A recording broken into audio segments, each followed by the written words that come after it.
Siapkan hati kita untuk firman Tuhan pada pagi hari ini. Seringkali kita tidak dapat mengerti maksud Tuhan dalam hidup kita. Tetapi ketika kita mau taat dan setia untuk tetap mengikuti Tuhan, kita percaya bahwa rancangannya adalah rancangan damai sejahtera dan masa depan yang penuh harapan. Ada rencana yang indah di dalam Tuhan bagi setiap kita. Haleluya. Jalanmu tak terselami oleh setiap hati kami, namun satu hal ku percaya, ada rencana yang indah bagi kami. Ada rencana yang indah. Amin. Tiada terduga kasih-Mu, heran dan besar bagiku. Arti kehadiran-Mu selalu nyata di dalam hidupku. Penyertaan-Mu sempurna, rancangan-Mu penuh damai, aman dan sejahtera walau di tengah badai. Inginku selalu bersama, rasakan keindahan arti kehadiran-Mu Tuhan.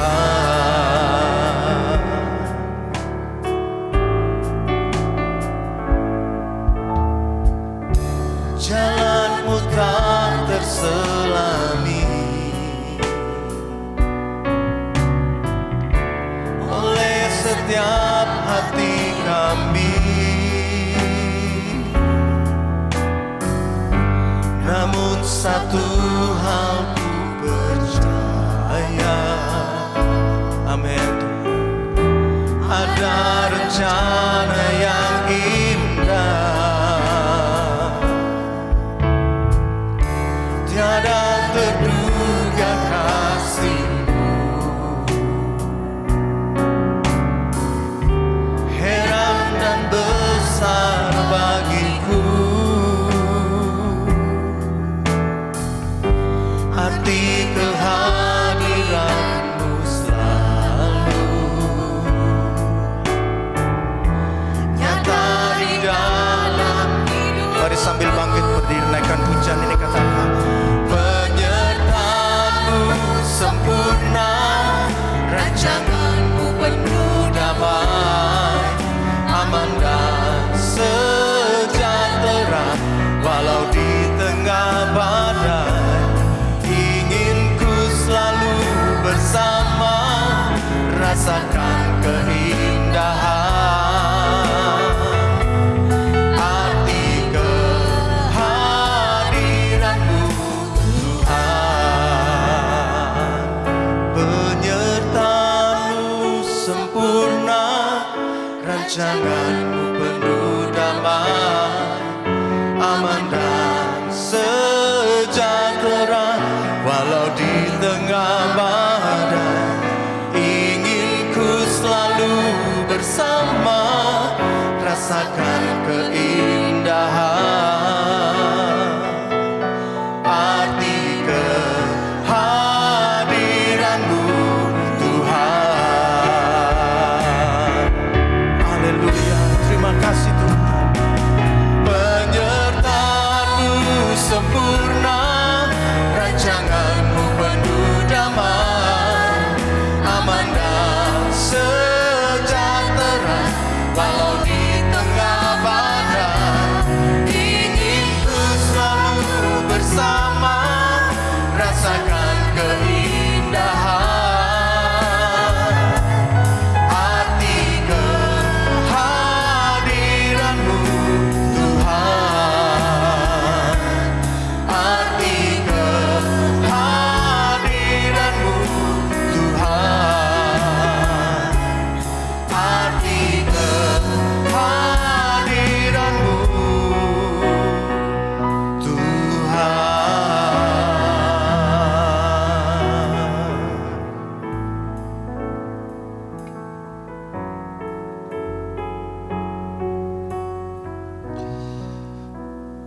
Terima kasih Bapa untuk kehadiran-Mu di dalam kehidupan kami. Tuhan, kami perlu suara-Mu berbicara dalam hati dan pikiran kami, menuntun setiap kehidupan kami, sehingga kami bisa diubahkan, sehingga kami bisa mengerti, kami tahu apa yang harus kami buat di hari-hari ke depan ini. Karena Engkau-lah penuntun kehidupan kami. Ini kami umat kepunyaan-Mu Bapa. Jamahlah kami dengan kuasa firman dan dengan kuasa Roh Kudus-Mu.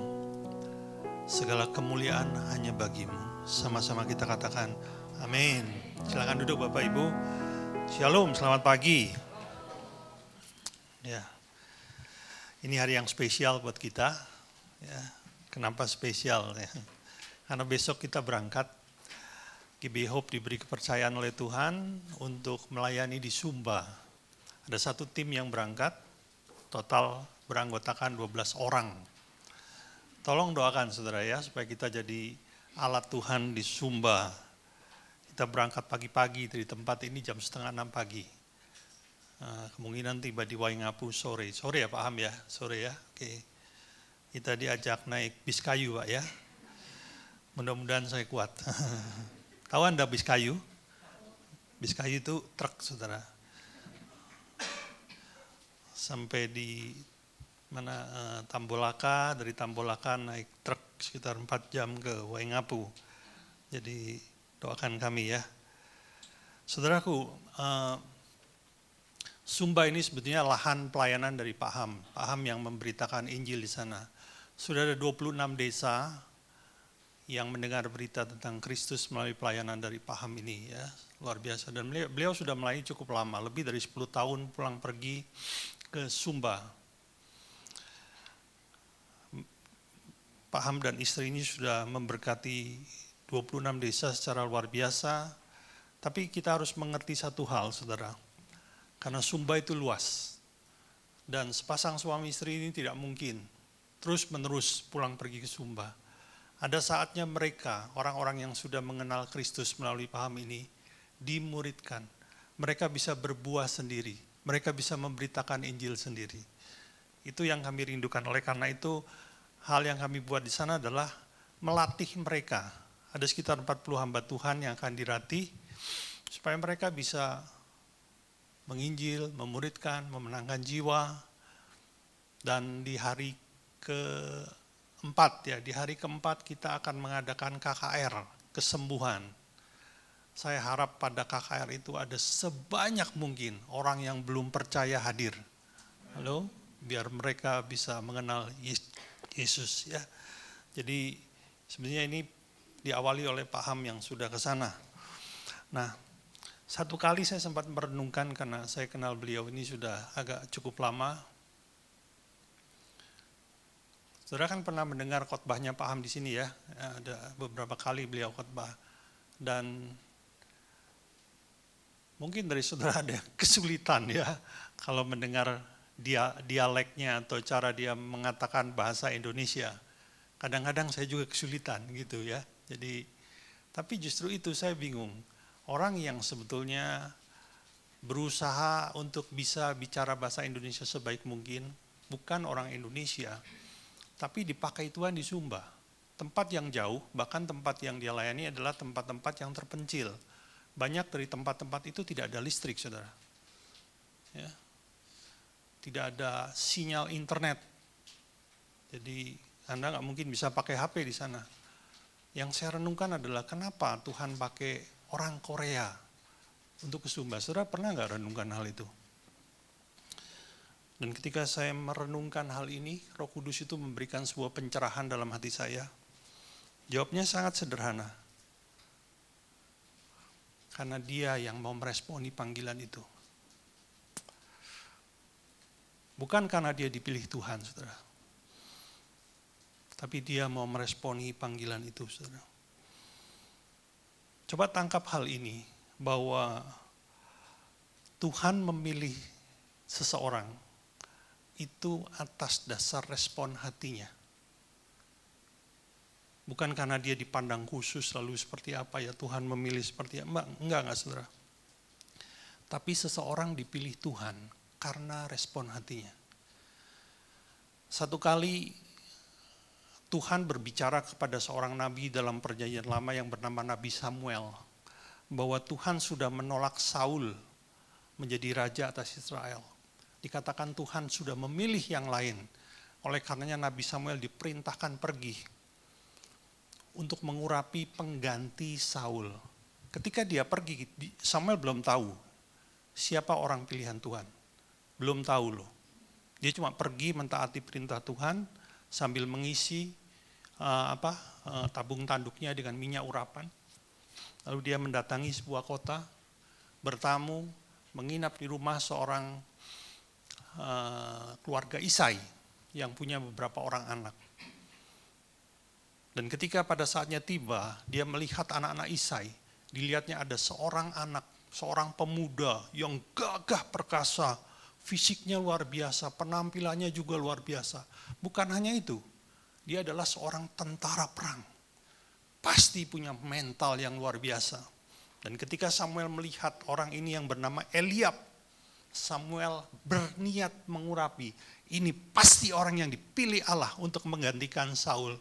Namun ketika dia mau melakukan niatnya, Roh Kudus berbicara kepada Nabi Samuel, jangan urapi dia, karena aku menolak dia. Perhatikan, aku menolak dia. Lalu akhirnya Samuel dipertemukan dengan pemuda yang sama sekali di luar perkiraan dia. Punya penampilan yang jauh berbeda. Istilahnya orang sekarang imut-imut gitu ya. Enggak ada tampang pahlawan perang sama sekali. Tidak ada tampang raja sama sekali. Terus Tuhan bilang, urapi dia. Kenapa dia dipilih? Orang yang namanya Daud itu. Kenapa dia dipilih? Coba kita perhatikan ayatnya ya. 1 Samuel 16 ayat 7. Tetapi berfirmanlah Tuhan kepada Samuel, janganlah pandang parasnya atau perawakan yang tinggi, sebab aku telah menolaknya. Siapa yang ditolak? Yang ditolak ini Eliab. Kenapa dia ditolak? Kalimat berikutnya menjelaskan kenapa Eliab ditolak. Bukan yang dilihat manusia, yang dilihat Allah. Manusia melihat apa yang di depan mata, tetapi Tuhan melihat hati. Artinya, kenapa Daud dipilih? Karena Daud punya sikap hati yang benar. Perhatikan saudara, Tuhan memilih itu enggak serampangan. Satu-satunya dasar Allah memilih manusia adalah sikap hatinya. Perhatikan saudara, apakah engkau akan dipilih Tuhan atau tidak, ditentukan oleh sikap hatimu. Jadi sebetulnya, maaf ya, saya berkata tidak ada orang yang spesial di hadapan Tuhan. Karena kasih Allah bagi Anda dan saya itu sama besarnya, sudah sama sempurnanya. Amin. Tidak ada yang Allah mengasihi yang satu lebih daripada yang lain. Enggak ada itu. Tapi pilihan akan jatuh, ditentukan oleh sikap hati masing-masing. Dan didapatinya ada satu orang yang punya hati untuk sumba, yaitu beliau. Dan beliau dipilih Allah. Amin. Saya percaya Anda ingin dipilih oleh Allah untuk melakukan hal-hal yang besar dan dahsyat. Itu dimulai dari sini, saudara. Baik, kita masuk ke dalam firman Tuhan.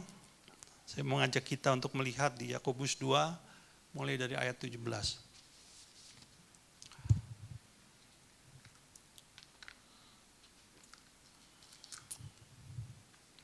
Hari ini saya mau membagikan satu hal yang amat penting, dan ini akan menentukan kehidupan kita selanjutnya. Kalau saudara ingin tahu, temanya adalah iman yang sempurna. Boleh katakan 1, 2, 3, iman yang sempurna. Baik, apa kata firman Tuhan tentang iman? Saya mengajak kita membaca secara bergantian, saya 17, saudara 18 sampai ayat yang ke-23 ya. Ayat 17 berbunyi demikian. Demikian juga halnya dengan iman. Jika iman itu tidak disertai perbuatan, maka iman itu pada hakikatnya adalah mati. 2, 3.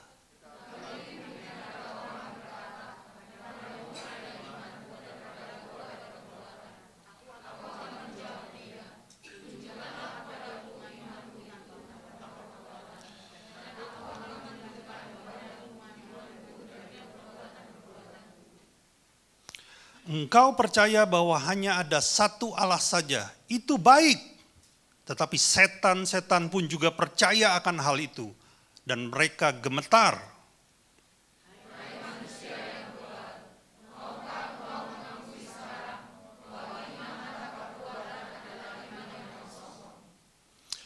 Bukankah Abraham bapa kita dibenarkan karena perbuatan-perbuatannya ketika ia mempersembahkan Ishak anaknya di atas mezbah?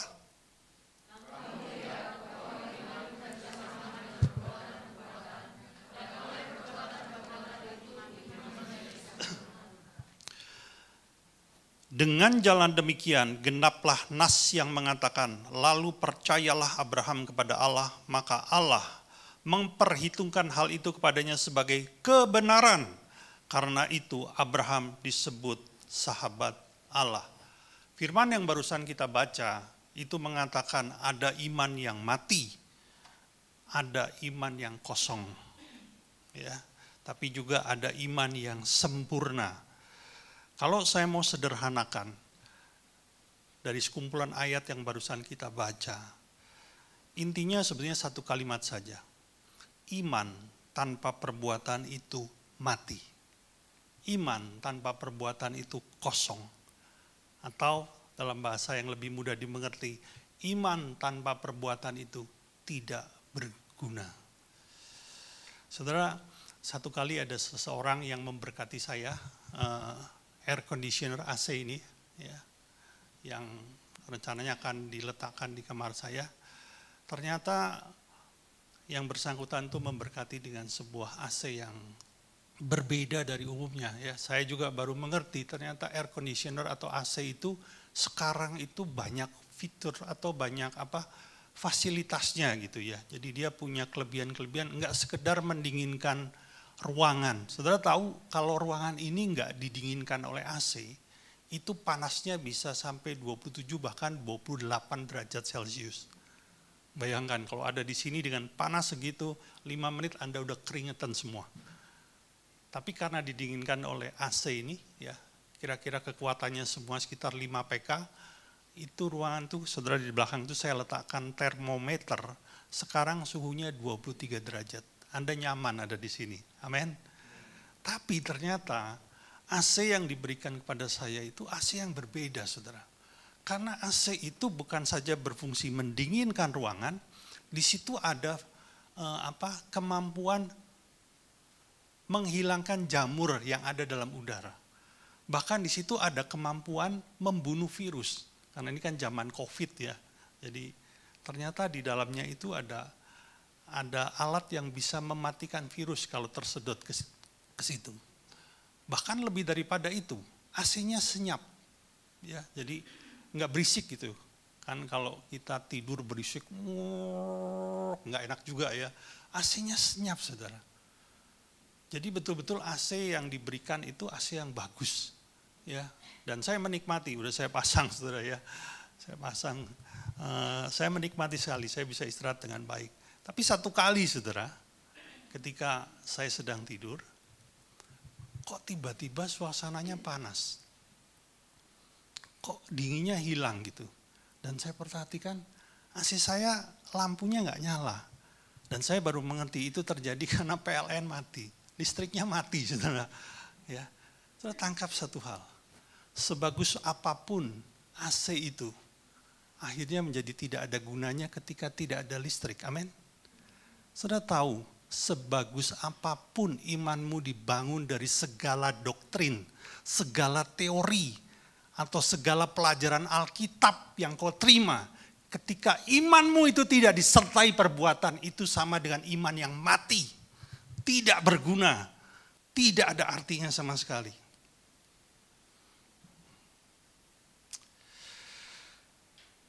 Baru-baru ini saya menyaksikan beberapa video dari pelayanan seorang hamba Tuhan yang masih muda. Namanya Daniel Kolenda. Anda sudah pernah mendengar nama ini, Daniel Kolenda? Enggak ada. Ini zaman internet, saudara. Jangan ketinggalan zaman. Ya, karena di dunia rohani ini orang terkenal sekali. Usia masih 41 tahun, tapi dia sudah punya keluarga, sudah punya 4 orang anak. 41 tahun. Jadi beliau ini 15 tahun lebih muda daripada saya.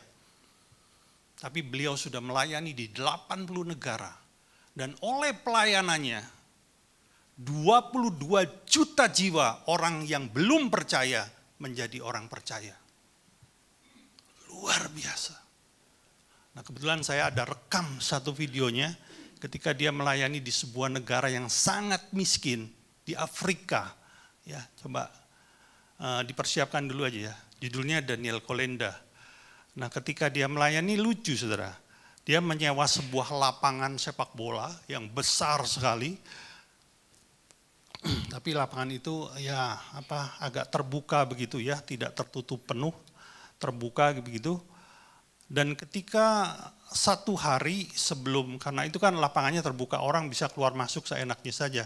Satu hari itu ada seorang yang belum percaya, bukan orang Kristen yang kebetulan mampir lewat kota itu, tapi dia ketinggalan kereta, lalu dia tidur di bangku penonton yang ada di stadion itu. Dia tidur aja.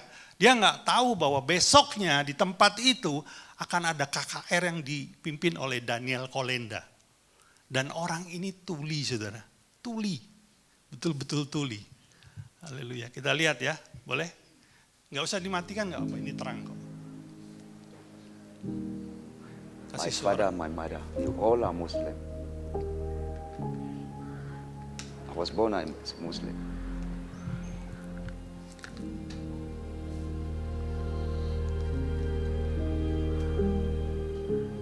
I know at this moment I'm sitting down here, anybody who know me will know that after today and yesterday, my life has changed.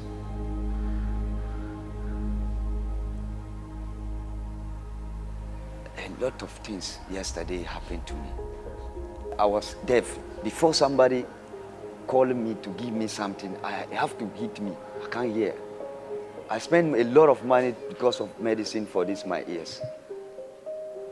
Saturday morning, I came to Accra to visit my own brothers. So after visiting them, I was coming back to go Tema. It was very late and the train left. So I just went and slept at this place. Be healed right now in the name of Jesus. Blind eyes open, open in the name Nah, of ini yang namanya Jesus. Daniel Kolenda ya, yang pakai kemeja biru. Deaf ears open in the name of Jesus. Wake up and I heard my ears sound, and I was healed. That immediately I was healed.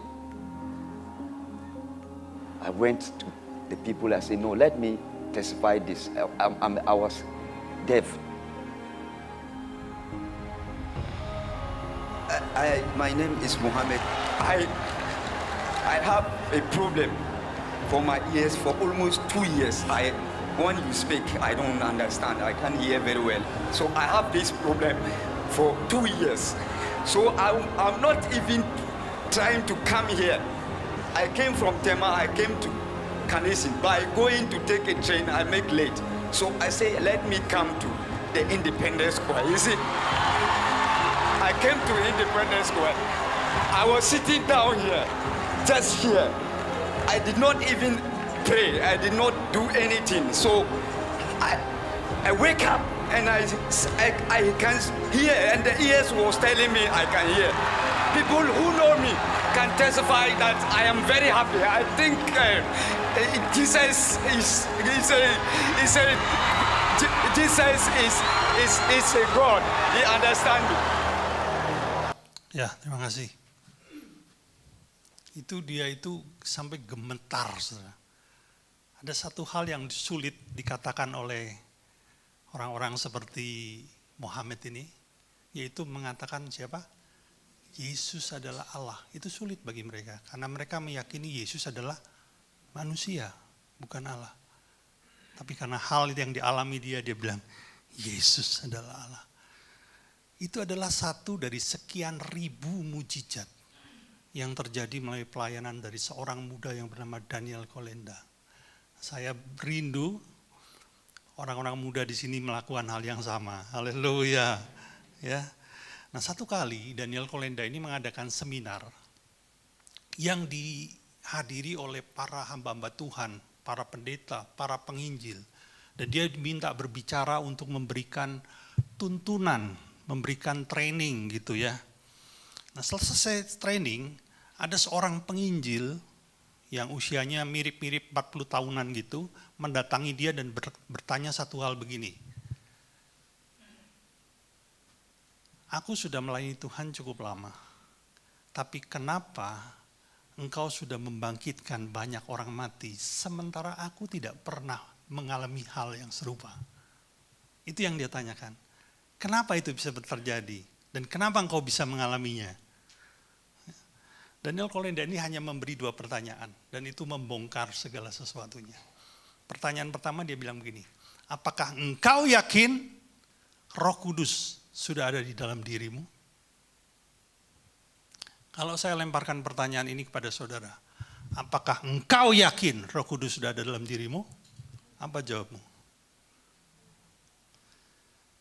Nggak tahu, Pak. Aduh, mengenaskan. Kamu harus dibaptis ulang tuh kalau nggak bisa jawab ya. Terus pertanyaan kedua, nah ini yang penting. Berapa banyak orang mati yang pernah engkau doakan agar bangkit kembali? Lalu penginjil berkata, belum ada. Saya belum pernah mendoakan orang mati. Belum pernah mendoakan satupun orang mati. Terus Daniel bilang, that's the problem.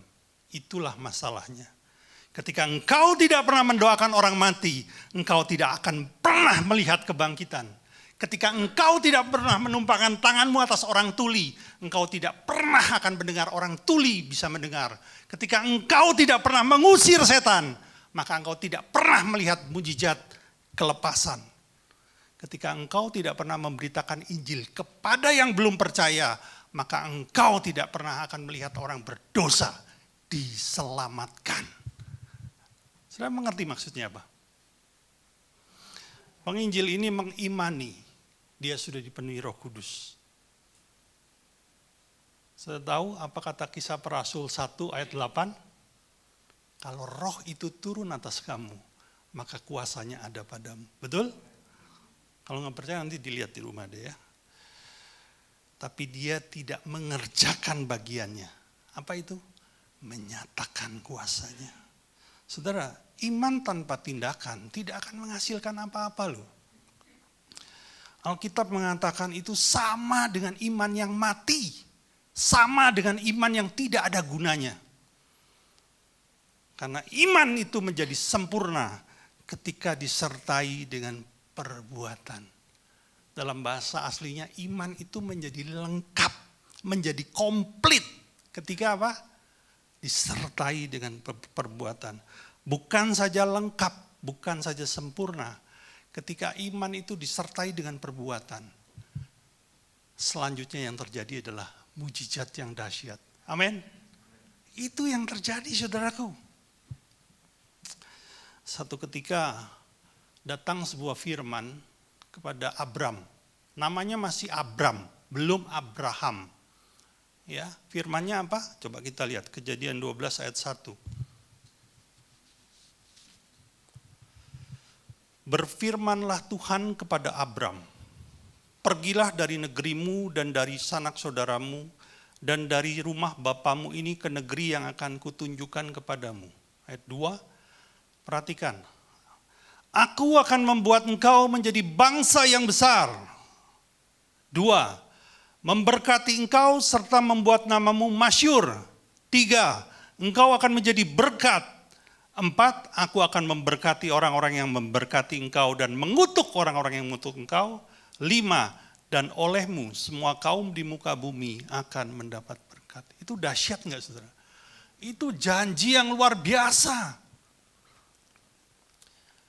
Tapi apa jadinya ketika firman itu sudah diterima oleh Abraham, lalu Abraham tidak melanjutkannya dengan tindakan.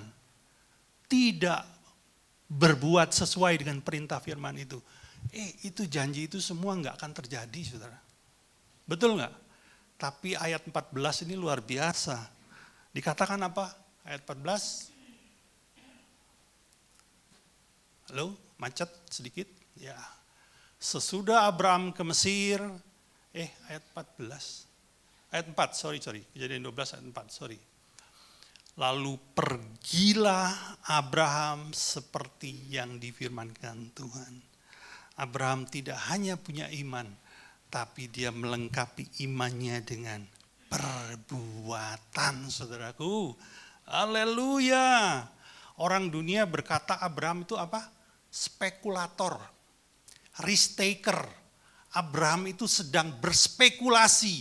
Dia hidup nyaman di Haran, cukup segala sesuatunya, tidak kekurangan apapun. Mungkin dia seorang bisnismen yang bisnisnya sudah berjalan dengan baik di Haran. Tiba-tiba Tuhan bilang, tinggalkan, pergi. Perginya kemana juga gak dikasih tahu. Pergi aja, tinggalkan dulu aja. Dan Abraham melakukan tepat seperti dikatakan oleh firman Tuhan. Saudara tahu, sepanjang yang kau lakukan adalah kehendak Tuhan, bukan kehendak dunia. Sepanjang yang kau lakukan adalah firman Tuhan, Anda sedang tidak berspekulasi. Karena hasilnya pasti, sebuah kepastian, yaitu mujizat yang dahsyat. Ada satu firman ya yang berkata, "Loh Pak, iman itu kan timbul dari pendengaran akan firman." Itu betul saudaraku. Coba kita lihat Roma 10 ayat 17.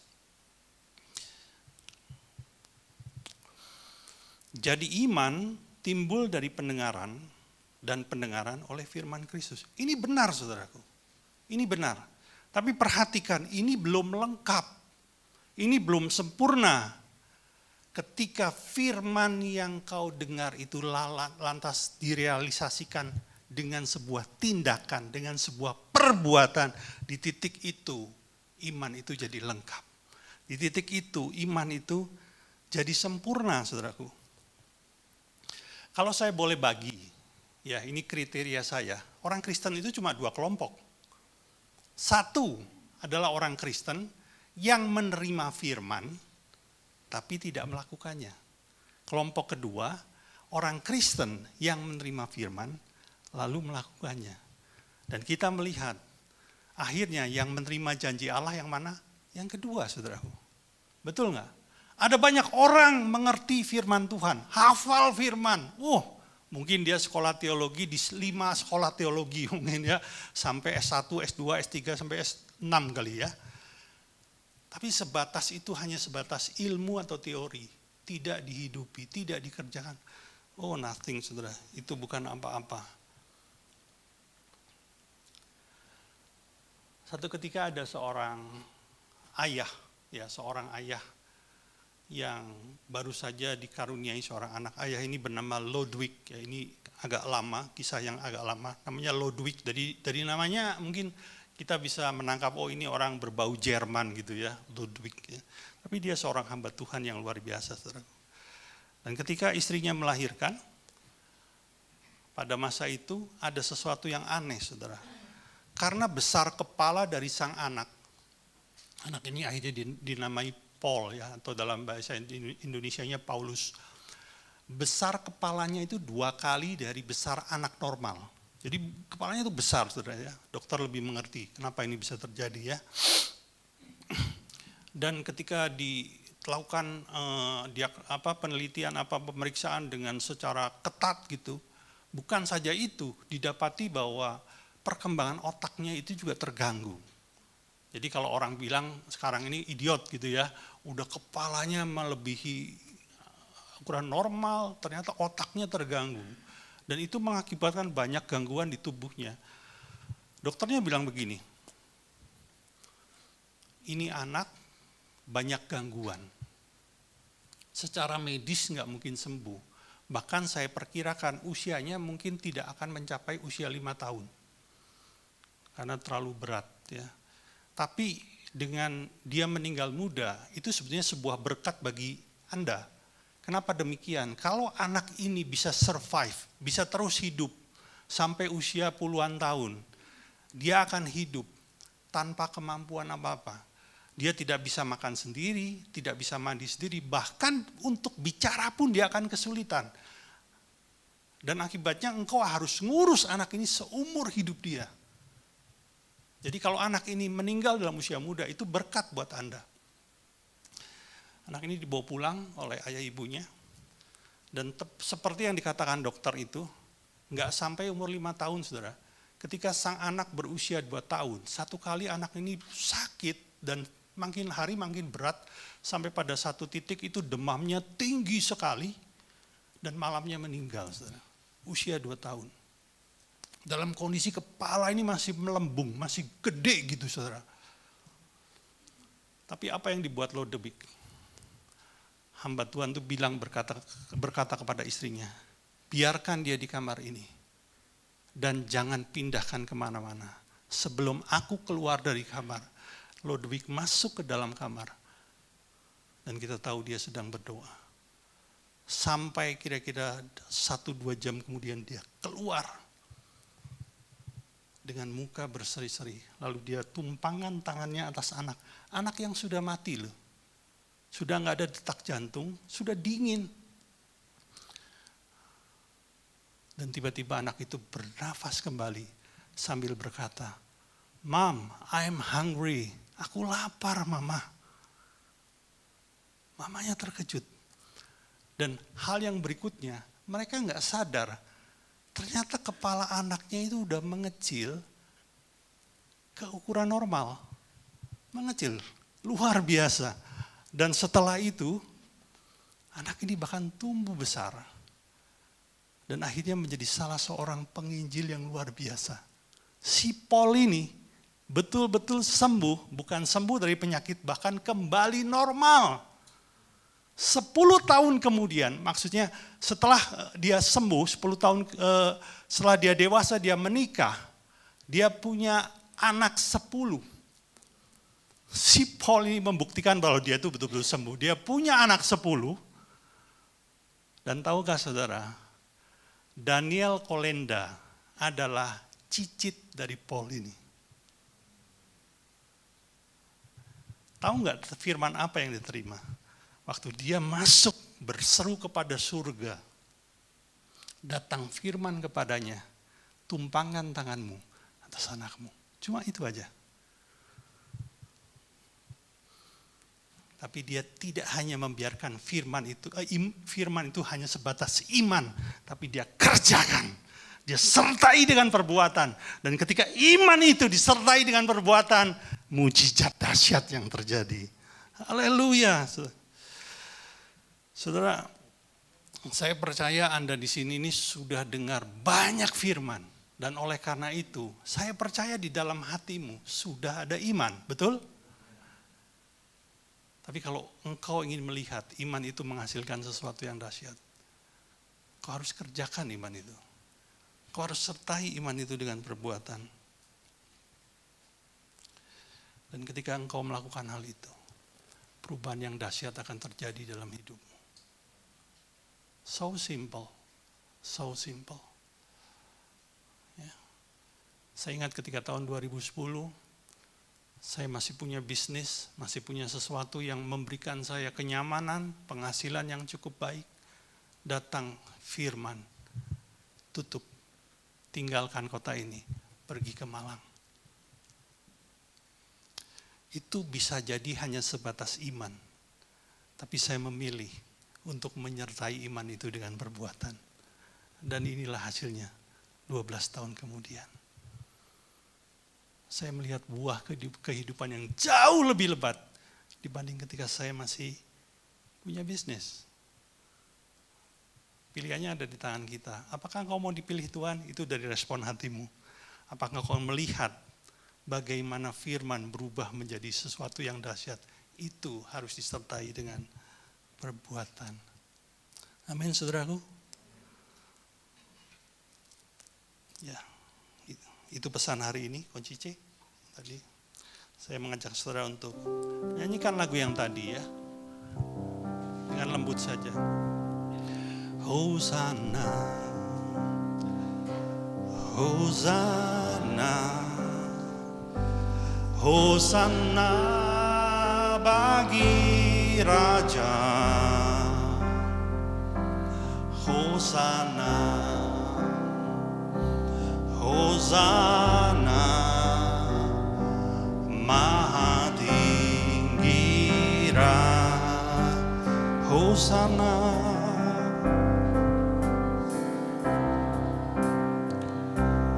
Hosana, Hosana bagi Raja.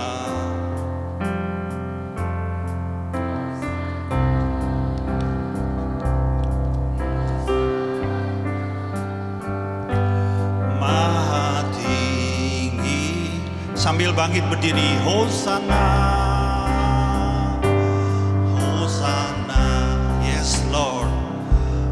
Hosana, Hosana bagi Raja. Hosana, Hosana, Maha tinggi. Mari pejamkan mata kita dan biarkan musik saja menyanyikan lagu ini. Sudah terlalu banyak janji-janji Allah yang kau dengar dalam hidupmu. Namun bila engkau ingin melihat janji Allah itu tergenapi dalam hidupmu, sertailah iman yang sudah ada dalam hatimu dengan perbuatan. Maka engkau akan melihat hal-hal yang dahsyat akan terjadi dalam hidupmu. Bahkan engkau yang sedang dalam kesulitan yang tak mungkin ada jalan keluarnya, itu pun tidak mustahil bagi Tuhan. Haleluya. Tidak ada penyakit yang tidak bisa disembuhkan Tuhan. Tidak ada masalah yang tidak bisa diselesaikan Tuhan. Tapi Tuhan mau engkau lebih daripada itu. Bukan saja engkau menang terhadap masalahmu, engkau bahkan berbuah lebat bagi kerajaan Allah. Hidupmu menjadi kemuliaan bagi Tuhan. Haleluya.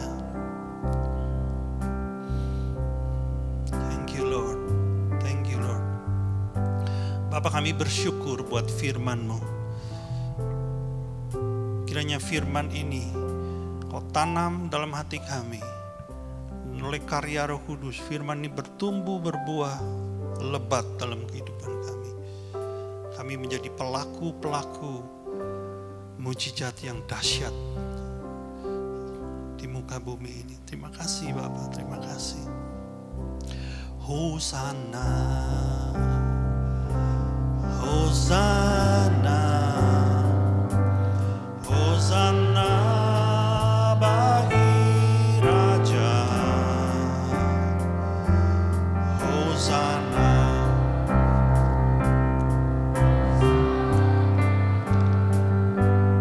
Maha tinggi Hosana.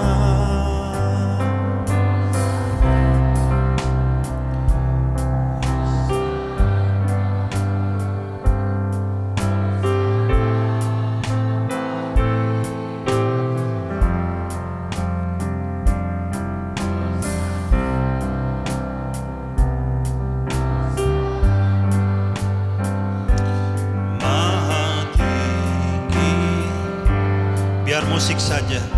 Pagi ini kita akan menerima perjamuan kudus. Mari kita terima dengan cara yang benar. Bertobatlah dari segala dosamu. Akuilah semuanya di hadapan Tuhan. Karena Tuhan selalu menyediakan pengampunan bagi siapapun yang mau mengakui dan bertobat.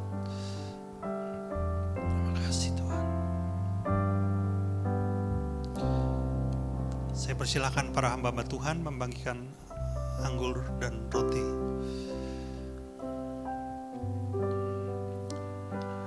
Hosana bagi Raja. Hosana, Hosana, Maha hormat. Segala hormat dan pujian, kemuliaan dan kuasa, hikmat syukur, kekuatan bagi Allah selamanya. Segala hormat, segala hormat,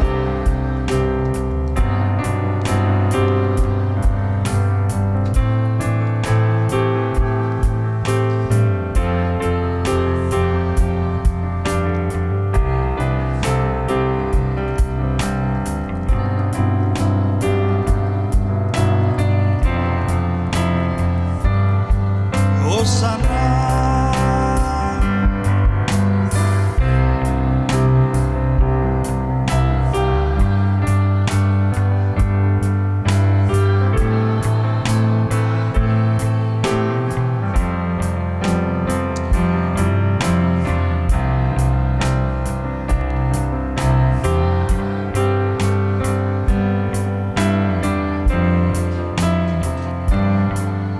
Biar musik saja.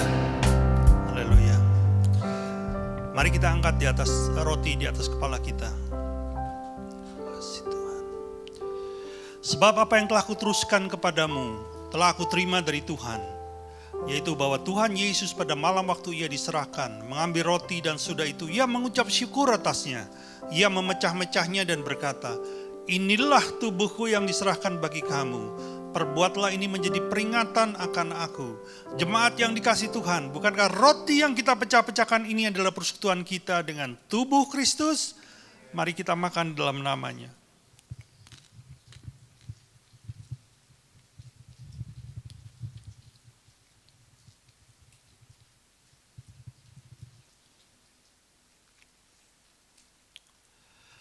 Mari kita angkat cawan di atas kepala kita.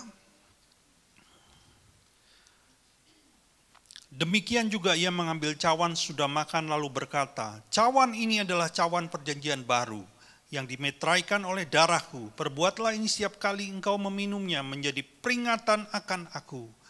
Jemaat yang dikasihi Tuhan, bukankah cawan pengucapan syukur yang atasnya kita ucapkan syukur adalah persekutuan kita dengan darah Kristus? Mari kita minum dalam namanya.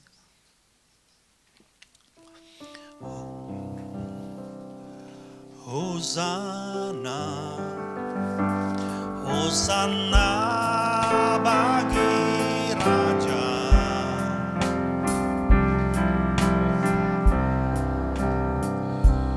Hosana, Maha Tinggi Raja. Hosana.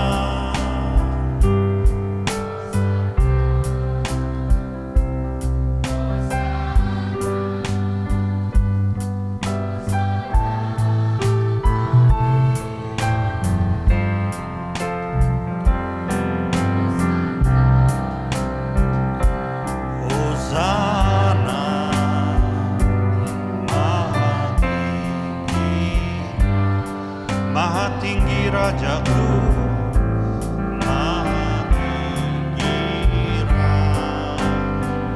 Maha tinggi Rajaku.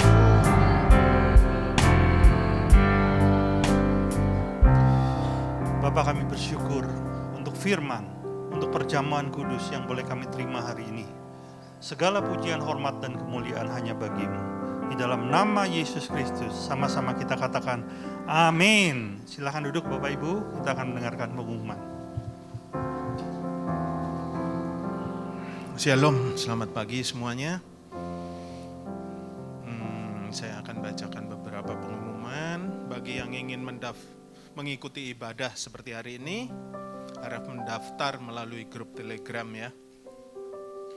Bagi saudara yang ingin memberikan persembahan nanti, disediakan kotak di belakang, bisa memasukkan nanti sesudah ibadah selesai. Ibadah online dapat diakses nanti kurang lebih jam 2. Linknya diinfokan di grup Telegram gereja. Untuk membangun hubungan yang intim lebih hubungan yang lebih intim dengan Tuhan, gereja mengajak semua jemaat untuk menyembah Tuhan di rumah masing-masing kurang lebih jam 8. Saudara bisa mengajak seluruh anggota keluarga untuk terlibat dalam penyembahan ini. Doa malam khusus untuk minggu ini diliburkan ya, karena kita ada pelayanan ke Sumba. Jadi minggu depan lagi, saling mengingatkan ya saudara-saudara. Itu aja pengumumannya. Kita tutup ibadah dengan doa, kita satukan hati, kita undang jemaat untuk bangkit berdiri.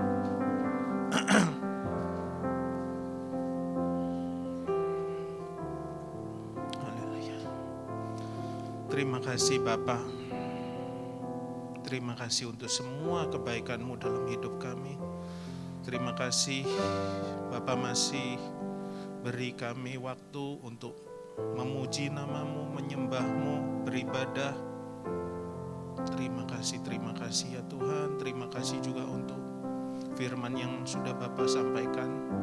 Mampukan kami mengingatnya kuat dalam pikiran, dalam hati kami, dan melakukannya. Terima kasih Tuhan. Bapak, kami juga berdoa untuk gembala kami, Pak Hari, hati hamba, hati gembala, ada dalam diri beliau ya Bapak. Beri kemampuan lebih dan lebih lagi ya Bapak, dalam menjangkau jiwa-jiwa, dan juga membimbing kami semua, para pelayan dan jemaat di rumah-Mu ini menjadi pribadi yang berkenan di hati-Mu. Berkati juga istri anak-anak beliau ya Bapak.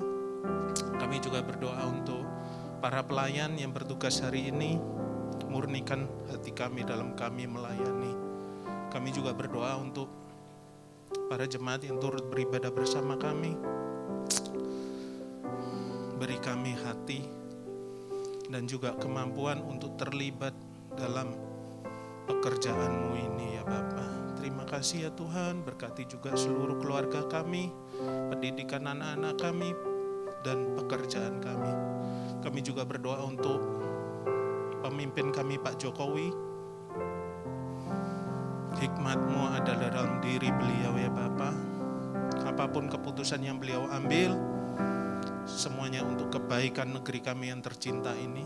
Ada hujan pertobatan, ada hujan keselamatan untuk bangsa kami yang tercinta ini. Kami juga bawa persembahan kami hari ini ya Bapa. Dengan hati penuh sukacita kami akan memberi, dan semuanya ini hanya untuk kebesaran kerajaan-Mu. Sebentar lagi kami akan pulang, dan kami siap menerima berkat daripada-Mu. Mari jemaat yang kasih Tuhan, kita angkat tangan kita dan arahkan hatimu kepada Bapa di surga. Diberkatilah engkau berlimpah-limpah dengan segala yang terbaik dari Allah Bapa, kasih-Nya yang sempurna di dalam Yesus Kristus, serta kekuatan pertolongan dari Roh Kudus memampukan engkau untuk melakukan segenap kehendak Allah. Kita yang sudah menerima semuanya itu, sama-sama kita katakan amin. Selamat hari Minggu Bapak Ibu, Tuhan memberkati.